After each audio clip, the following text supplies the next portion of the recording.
Estábamos tratando la semana pasada el capítulo 4 del Génesis, el relato famoso de Caín y Abel. Vimos la primera parte, el aspecto litúrgico. Veamos ahora la segunda parte, este momento doloroso en que aparece el pecado. Pecado que siempre es un mal que el hombre hace contra sí mismo en primer lugar, que hace contra el otro, contra el prójimo. Santo Tomás decía, pecado es hacerse mal a sí mismo, destruirse a sí mismo. De manera que cuando yo quiero saber si una cosa es pecado o no, tengo que hacerme la pregunta, ¿qué tanto me destruye? ¿Qué tanto estoy destruyendo a otra persona? Y en la medida en que yo me destruyo, en la medida en que yo estoy destruyendo a esa persona, o bien estoy destruyendo la obra de Dios, en esa medida es pecado. Por supuesto que si yo destruyo los bosques, si yo destruyo los animales, si enveneno los mares, eso está mal, estoy destruyendo la obra de Dios. Y es ofensa de Dios en cuanto que estoy destruyendo la obra de Dios. Pero claro que la obra de Dios por excelencia es el hombre. En este capítulo 4 del Génesis encontramos por primera vez el hombre que destruye al hombre. Ya decían los antiguos, homo hominis lupo. Por desgracia, el hombre es el lobo, como un lobo para el otro hombre. Qué página tan triste esta del primer homicidio. Surge la envidia de Caín contra Abel. Dice en el texto de la Escritura, Caín dijo a su hermano Abel, vamos afuera. Y cuando estaban en el campo, se lanzó contra él y lo mató. Lo mató. Qué triste palabra. El primer homicidio. El primer crimen. Y atrás de este crimen va a haber una cadena sin interrupción de todos los crímenes, de todos los fratricidios con que se ha manchado y se sigue manchando el mundo. La situación del mundo es caótica.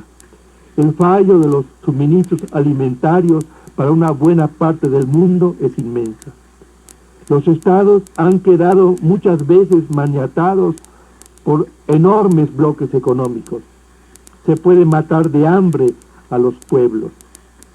Según la UNESCO, 40 millones de hombres mueren al año por hambre. El dato está proporcionado por la FAO, no por la UNESCO. La FAO es la Federación Mundial para la Organización Alimenticia y es esta autoridad de primera calidad que sabe bien de lo que está hablando, que nos habla de 40 millones de hermanos que mueren de hambre.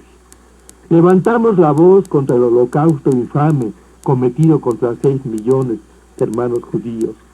Pero ¿quién levanta la voz contra este holocausto anual de 40 millones de hombres que mueren de hambre? Más bien se pasa en silencio. Sabemos que estos imperios enormes del dinero no pueden sustentarse sin las armas. La primera arma la fabricó Caín contra su hermano. Dice la tradición que lo mató con una quijada de burro. Así son todas las armas, armas asesinas, asesinas de su propia sangre, de su propia familia. No nos hagamos ilusiones. Mientras no se establezca la justicia económica, mientras no haya comida, subsistencia para todos los hombres, tampoco habrá paz. Y las armas se seguirán produciendo, y cada vez más serán peores, y cada vez más serán más dañinas. ¿Cómo salir de esa tremenda situación, de esta enorme degradación de la vida humana, en que está metida más de la mitad de los 5.000 millones de hombres que poblamos el orbe?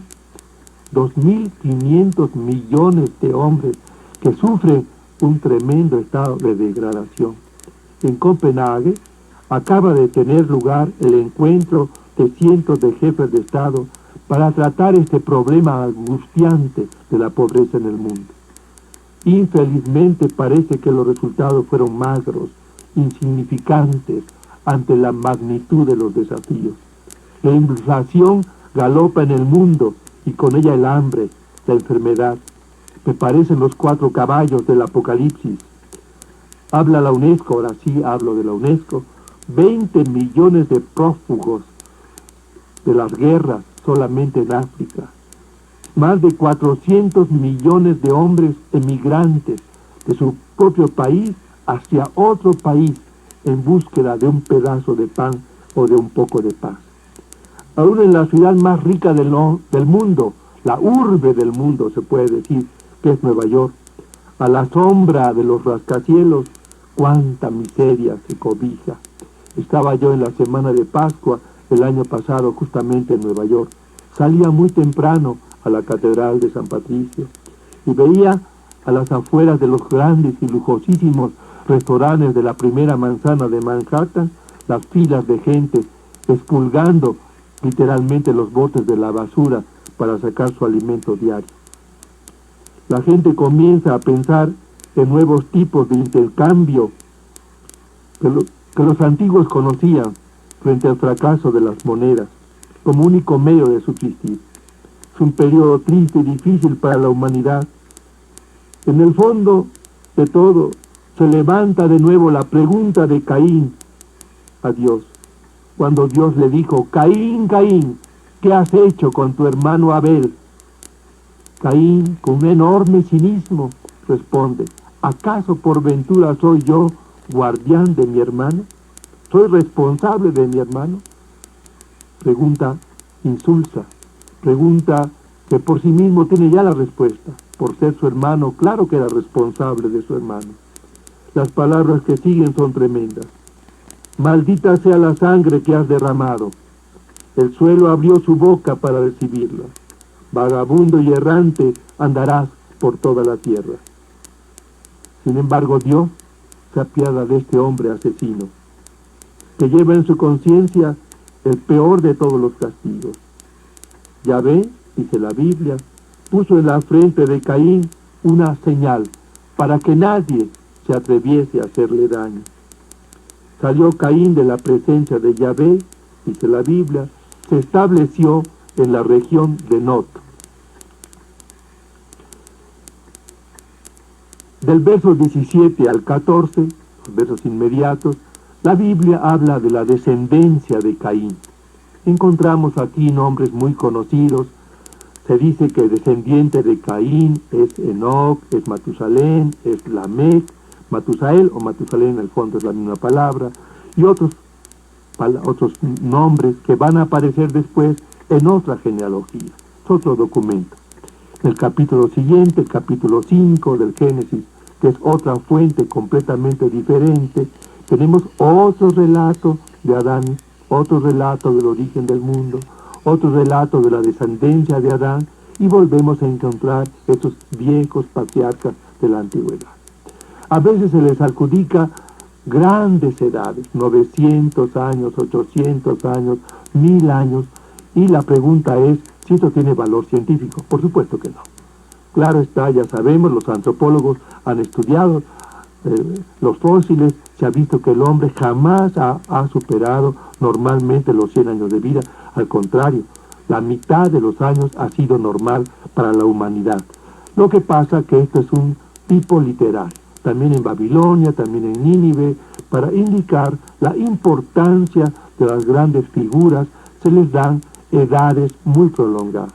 En la tabla de los reyes de Babilonia, en los antecedentes de Hammurabi, por ejemplo, en primer lugar siempre se le da 10 antecedentes.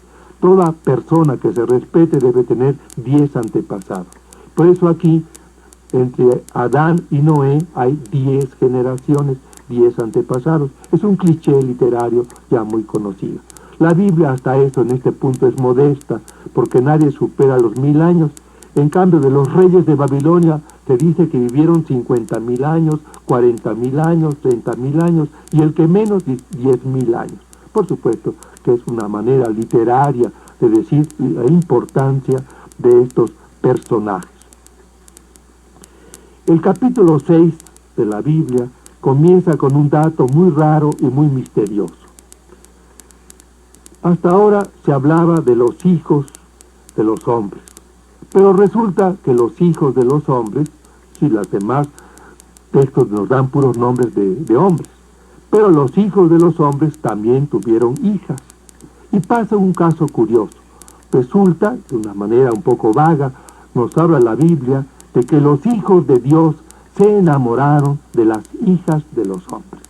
y que vinieron y que se casaron los hijos de Dios con las hijas de los hombres.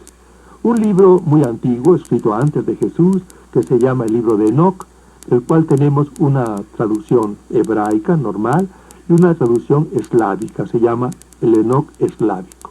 Pero en este libro se nos narra la leyenda de que de estos connubios, de estos matrimonios de los hijos de Dios, así de los ángeles, con las mujeres bellas de los hombres, nacieron gigantes, y gigantes impetuosos, desordenados, que introdujeron toda clase de corrupción en el mundo. De hecho, por alguna razón la Biblia, aunque no determina con toda precisión esta leyenda, que es clara en la literatura judía, sin embargo, lo pone como introducción al diluvio. Inmediatamente después de decir que los hijos de Dios se casaron con las hijas de los hombres, dice, y el mundo se corrompió. Se corrompió de una manera total, de tal manera que Dios no encontró otro remedio que borrar la humanidad de una manera total y preservar una sola familia, la familia de Noé con sus 3 hijos, Sem, Cam y Jafet. El texto del diluvio es un texto poco no conflictivo, sino prolijo. Es decir, se ensamblan en un solo relato 3 relatos, 3 narraciones, en lugar de ponerlas una junto a otra, como ya vimos el caso de las narraciones del origen del hombre, que tenemos una primera narración, una segunda narración, una tercera narración en el capítulo 5, aquí se han ensamblado. Y nos da por resultado que de repente leemos que Dios le dijo a Noé, meterás en el arca una pareja de cada uno de los animales, y a renglón seguido, un poco más abajo, dice, meterás de los animales puros 7 parejas, de los animales impuros una sola pareja. Es decir, ya se establece diferencia entre animales puros y animales impuros, cosa que en realidad es muy tardía en el pueblo judío. Y ese es un relato, digamos, netamente sacerdotal. De hecho, el diluvio aparece como un diluvio universal. Sabemos científicamente que esto no puede ser. Imagínense la cantidad de agua que haría falta para tapar el Himalaya. Se calcula que harían falta no menos de 15.000 años de lluvia completa para poder tapar esos montes. Científicamente no es posible, ni ha habido nunca un diluvio universal. Pero sí hay el diluvio que inunda toda esa región de Mesopotamia y probablemente a eso alude la Biblia. Muchas culturas recogen las ideas de un diluvio. Algunos han pensado un poco en los grandes glaciares que destruyen toda la fauna, los dinosaurios, aquellos animales gigantescos, donde apenas con trabajo sobrevive por aquí y por allá alguna pareja humana. También este episodio del diluvio, por tanto, más que histórico y científico, tiene un mensaje religioso, que la fuerza del mal es tremenda y que al fin y al cabo Dios es capaz de venir al encuentro del hombre y salvarlo de su propio mal, de su propio pecado. Me gustaría citar unos textos bellísimos de la tradición judía. Dice el Talmud, un grano de mala semilla fue sembrado desde el principio en el corazón de Adán, y qué enorme cantidad de maldad hemos recogido. Considera entonces, si de una espiga buena se siembran todos los granos, ¿cómo vamos a recoger cuánto bien y cuánta bondad? Como diría San Pablo, donde abundó el pecado, sobreabundó la gracia. Después de este relato del diluvio, viene, dentro de ese ciclo, digamos, capítulo 6, 7, 8, 9, 10 y 11 de la Biblia, viene el relato de la alianza. Salen del arca de Noé y Dios hace una alianza con los hijos de Noé y con Noé mismo. De hecho, es un recomenzar toda la humanidad. Se supone que de los 3 hijos de Noé se va a repoblar toda la humanidad. Y el capítulo 11 nos habla de la Torre de Babel. La Biblia hace una interpretación popular del nombre de Babilonia o Babel, la gran capital de ese reino maravilloso en el sur de Mesopotamia, que por más de 40 siglos ejerció el poder. La lengua sumérica, esa preciosa lengua sumérica, Yo he tenido ocasión de estudiarla a fondo, la conozco, la puedo traducir, es una lengua que se escribe con pequeñas cuñas cuneiformes y del que tenemos un material muy abundante. Si vieran qué alegría me da a mí manejar esos textos. A veces voy a Jerusalén y en la escuela bíblica de Jerusalén hay varios cientos de miles de tabletas que proceden del archivo real, parte del archivo real del Palacio de Babilonia está ahí en Jerusalén, parte del Instituto Oriental de Chicago, parte en el Museo del Louvre y parte en otras instituciones científicas del mundo. Tenemos un material enorme. Como decía el profesor Kremer, profesor de asiriología en Oxford, todo comenzó en Sumer. Toda la civilización del mundo comienza en esa región sumérica. Y de los sumerios tenemos tantas cosas. Si yo tuviera tiempo, ahorita comentaría, pero no quisiera dispersarme, irme por otros lados. Pero sí, cuando uno maneja los textos suméricos, se da uno cuenta que de la boca de nuestros niños, ahorita en medio de la calle, salen palabras que vienen directamente del sumérico. Por ejemplo, no resisto la tentación de decir una palabra, que nos es tan común a nosotros. En la lengua sumérica, el palacio del rey se llama Jacal. El jacal. De ahí viene directamente a nuestra lengua náhuatl. ¿Por qué camino? ¿Quién sabe? Pero esa palabra jacal es una palabra sumérica. Y en Babilonia jacal tenía el rey. Y aquí jacal tienen los del Pedregal y los de las Lomas. Esos son los únicos jacales que hay aquí en México. O sea, grandes palacios, es un jacal. Mira que es un jacalito, ¿verdad? La Biblia hace una interpretación religiosa de esa palabra de Babel, una interpretación un poco peyorativa, y nos dice que Babel significa confusión. De ninguna manera. Babel no significa confusión. Bab, en la lengua sumérica y las lenguas que descienden del sumérico, todas las lenguas semitas, el árabe, el arameo, el hebreo, el ugarítico, todas esas lenguas, Bab significa puerta. Bab-bel, la puerta de Dios. El lugar donde Dios se comunica con los hombres, eso significa Babel. Bab significa puerta todavía hoy en Jerusalén. Bab el Talmud es la puerta del centro, en la muralla norte. Bab Zahirie, Bab Kasab, la puerta dorada. Todas las 12 puertas de Jerusalén. Los árabes, uno viviendo en Jerusalén, continuamente oye hablar de Bab Zahirie, Bab el Talmud, Bab Kasab, etc. Bab significa puerta. Sin embargo, como la Biblia dice que ahí en Babel Dios embrolló las lenguas de los hombres y confundió los lenguajes y después los dispersó por la tierra, ahí se explica pues por ese mito, por esa leyenda de que de ahí viene la diversidad de las lenguas. Por eso la Biblia dice que Babel significa confusión, pero no es cierto. En general, a la Biblia nunca hay que confiarle cuando notas los orígenes de los nombres. La filología de la Biblia es una filología popular.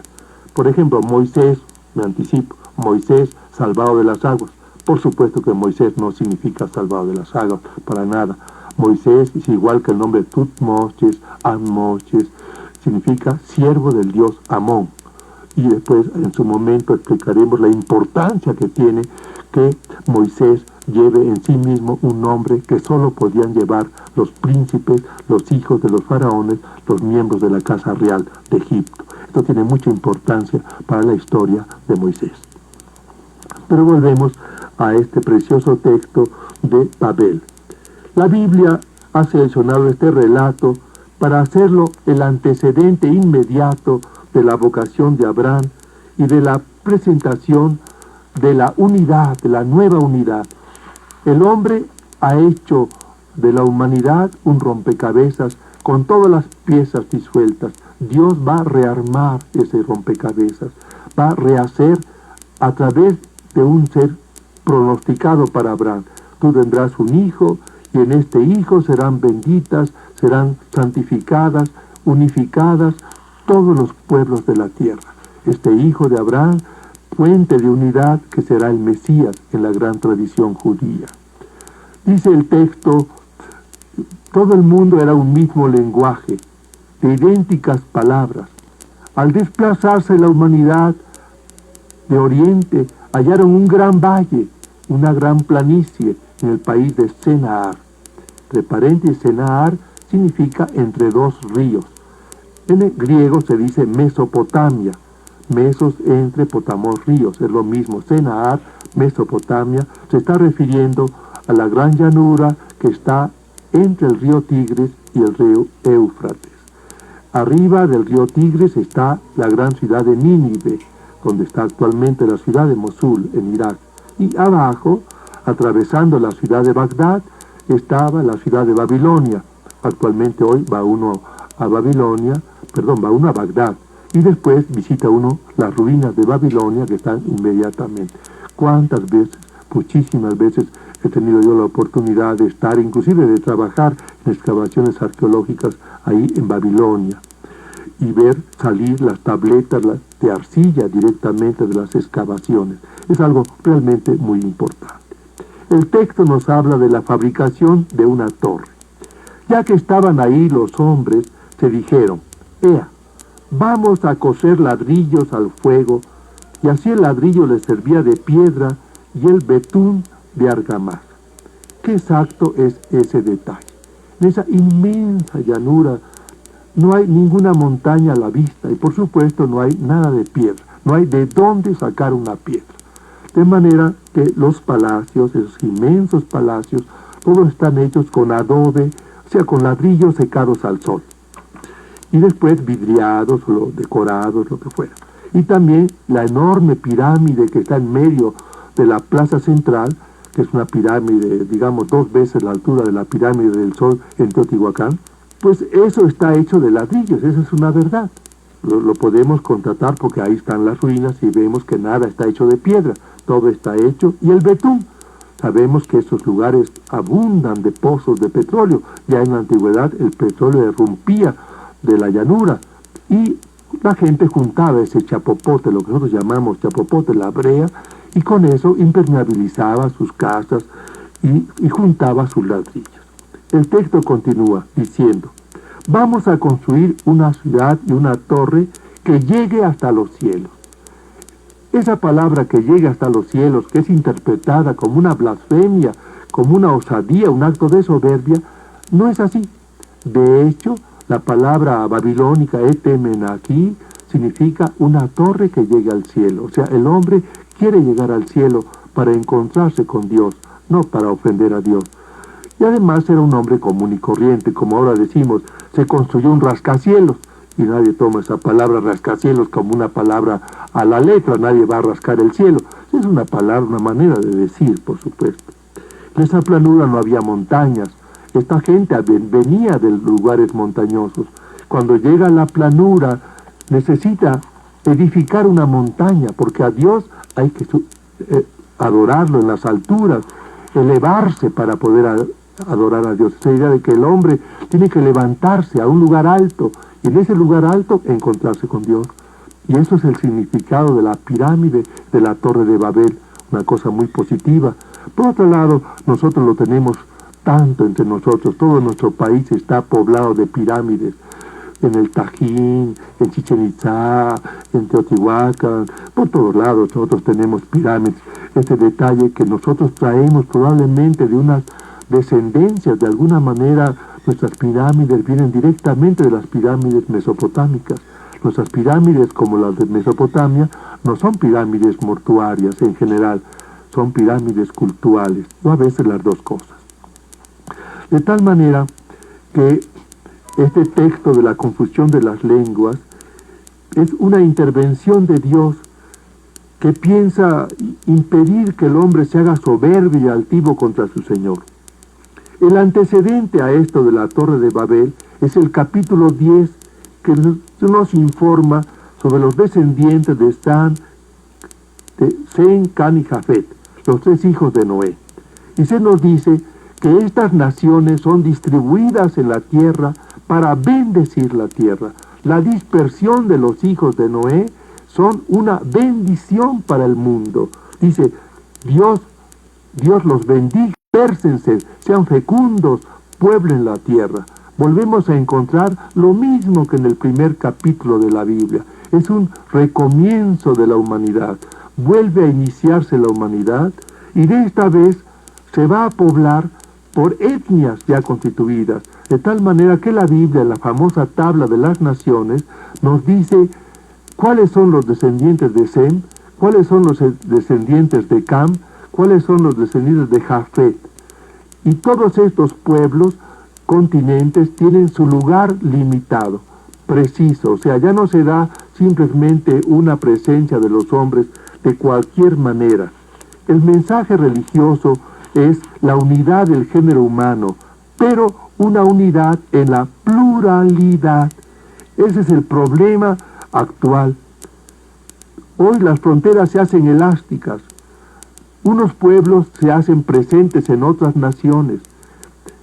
En Europa es muy sensible la presencia de los pueblos africanos, árabes, en todos los lugares europeos. En Alemania, los turcos, en Estados Unidos, nuestros latinos que se hacen presentes.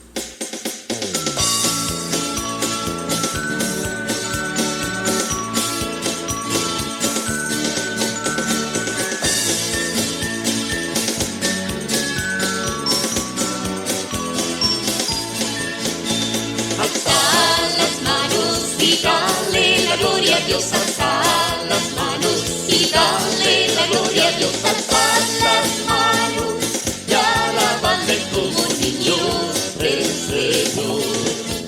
Dios dijo a Noé, construye una barca, Dios dijo a Noé, construye una barca, hecha toda ella de madera como niños del Señor.